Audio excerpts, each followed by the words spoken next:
ও মাই god, মা মা মা মা কি হয়েছে তোমার? মা কথা বলো মা। কি হয়েছে মার? মা ওদিক থেকে দৌড়ে এসে আমার গাড়ির সাথে ধাক্কা খেলো, তারপরে অজ্ঞান হয়ে গেল। আমি বুঝলাম না তুমি এখানে কেন? মাকে রান্নাঘর থেকে সাপ সাপ বলে বের হতে দেখ, এখানে আমিও মাকে খুঁজতে বের হয়েছি।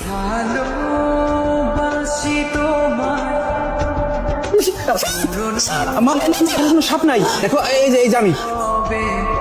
আমি কোথায়? আমরা তো ওজার কাছে আছি। তুমি রাস্তায় দৌড়াতে দৌড়াতে তুমি আমার গাড়ির সাথে ধাক্কা খেয়ে অজ্ঞান হয়ে গেছিলা। আমি না ঘরের ভিতর দেখি একটা সাপ, সেই সাপ দেখে আমি ভয়ে দৌড়ে বাসার বাইরে চলে আসি। কি বলছো মা? আমাদের ঘরের ভিতরে সাপ? সাপ আবার কোথা থেকে আসলো? আমি দেখছি বাবা, আমি দেখছি। নিশ্চয়ই তোর মার উপরে ওই সাপরা কোনো রাগ আছে। এসব কি বলছেন? আমার উপরে কেন সাপের রাগ থাকবে? তাই তো, আমার মায়ের উপরে রাগ থাকবে কেন? আচ্ছা ওজা কাকা, তাহলে আপনি চলেন গিয়ে এই সাপটাকে ধরে নিয়ে আসবেন। সাপটাকে ধরবেন, চলেন এক্ষুনি বাড়ি চলেন। অবশ্যই যাবো। ও বিষধর সাপের বিষ দাঁত আমি ভেঙে দেবো। তবে দাঁড়া, আমি আমার মন্ত্রর আয়না দিয়ে দেখে নিই তোর মাকে কোন সাপে ধাওয়া করেছে। এই তুই যদি আমাকে ধরার চেষ্টা করিস তাহলে তোর আমি এই সাপ ধরতে পারবো না। ওই সাপ ধরতে গেলে আমার মৃত্যু হবে। অদ্ভুত, মানে এখনো যে মানুষ এরকম সাপ বিশ্বাস করেছে।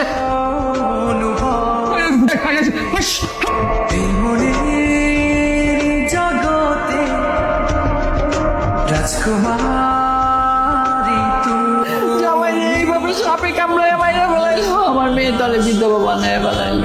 আমার না পাইরা আমার জামাই তবে। আমি এখনই তোর স্বামী ওজার কাছে নিয়ে যাবো। ওজার কাছে যাওয়ার আমার কি দরকারটা আছে? দেখেই তো বোঝা যাচ্ছে তোমার বোন জামাই মনে হয় মারা গেছে।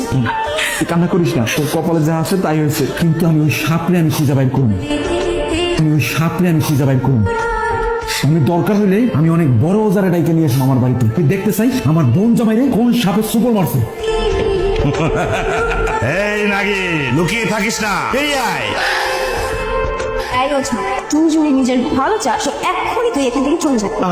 আমার মাফ করে দেন, আমি এই সাপ ধরতে পারবো না। কি বলতেছেন? ও জামাই, এই সাপের কামড়ে আমার মেয়ের জামাই মারা গেছে। যেভাবে হোক আপনি সাপটারে ধরার ব্যবস্থা করেন। এই সাপ ধরতে গেলে নির্ঘাত আমি মারা যাবো। আমি এই সাপ ধরতে পারবো না। যাবে না।